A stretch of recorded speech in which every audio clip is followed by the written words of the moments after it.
Del Carnegie की किताब how to win friends and influence people सिर्फ एक सेल्फ हेल्प बुक नहीं, बल्कि एक सामाजिक कला का गाइड है। यह हमें सिखाती है कि इंसानों से कैसे जुड़ा जाए, उनका दिल कैसे जीता जाए और कैसे उनके व्यवहार पर सकारात्मक प्रभाव डाला जाए।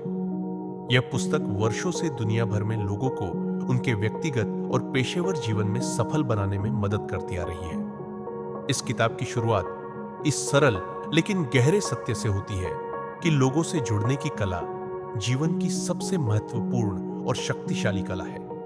कार्नेगी बताते हैं कि हम चाहे कितने भी बुद्धिमान या कुशल क्यों न हो, अगर हम लोगों से सही तरह से पेश नहीं आते तो हमारी सफलता अधूरी रह जाती है। किताब के शुरुआती हिस्से में कार्नेगी यह स्पष्ट करते हैं कि आलोचना और निंदा किसी को सुधारने का तरीका नहीं है।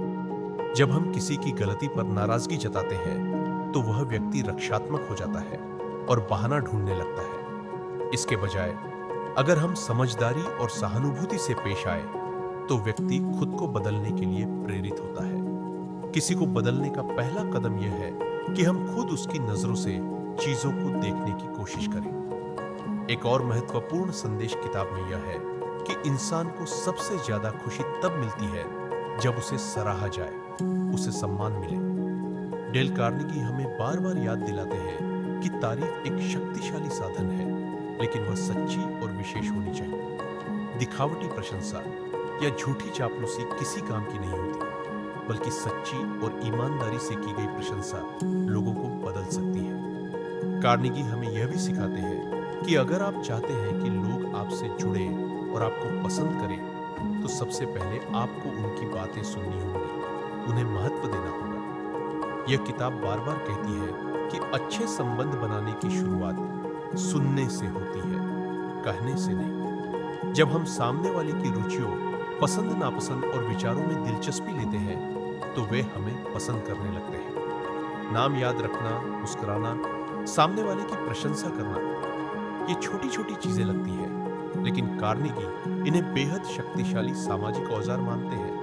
किसी का नाम पुकारना उसकी पहचान को स्वीकार करना है और यह एक भावनात्मक संबंध की शुरुआत हो सकती है। जैसे जैसे किताब आगे बढ़ती है, वह बताती है कि केवल संबंध बनाना ही काफी नहीं, बल्कि यह भी जरूरी है कि हम लोगों को अपने विचारों से सहमत कर सकें, बिना जबरदस्ती किए। कार्नेगी बताते हैं कि बहस जीतने का कोई फायदा नहीं है अगर आप सामने वाले का दिल हार जाए। बहस में जीतने वाला अक्सर संबंध खो देता है। इसलिए अगर आप चाहते हैं कि लोग आपकी बात माने, तो सबसे पहले उन्हें अपनी बात कहने दीजिए, उन्हें हाँ कहने के मौके दीजिए और सबसे जरूरी, उन्हें यह महसूस कराइए कि आप उनकी जगह होते तो आप भी वैसा ही सोचते। इस किताब में यह भी बताया गया है कि अगर आप किसी की गलती सुधारना चाहते हैं तो उस पर सीधा हमला मत कीजिए। पहले उसके अच्छे कामों की सराहना कीजिए, फिर बड़े ही विनम्र और इशारों में उस गलती की तरफ इशारा कीजिए। जब आप सामने वाले की आलोचना करने की बजाय उसे अपनी प्रतिष्ठा बनाए रखने का मौका देते हैं तो वह आसानी से बात मान लेता है। किताब के अंतिम हिस्से में कार्नेगी नेतृत्व पर बात करते हैं। वह कहते हैं कि सच्चे नेता आलोचक नहीं होते, बल्कि ऐसे व्यक्ति होते हैं जो दूसरों को अपने से बेहतर बना देते हैं।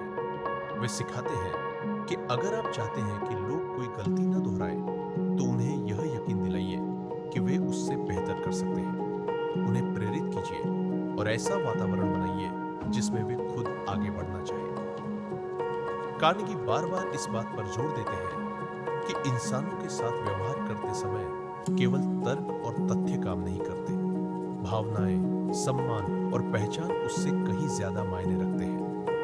अगर आप किसी व्यक्ति को उसका आत्मसम्मान लौटाते हैं तो वह आपको जिंदगी भर नहीं भूलता। इस पूरी किताब की खूबसूरती इसकी सादगी में है। इसमें जटिल मनोवैज्ञानिक सिद्धांतों की बजाय रोजमर्रा की जिंदगी के उदाहरण और आसान व्यवहारिक उपाय दिए गए हैं। चाहे वह किसी व्यावसायिक मीटिंग में हो, किसी ग्राहक से बात करते समय हो या अपने परिवार के साथ, ये सिद्धांत हर जगह काम आते हैं।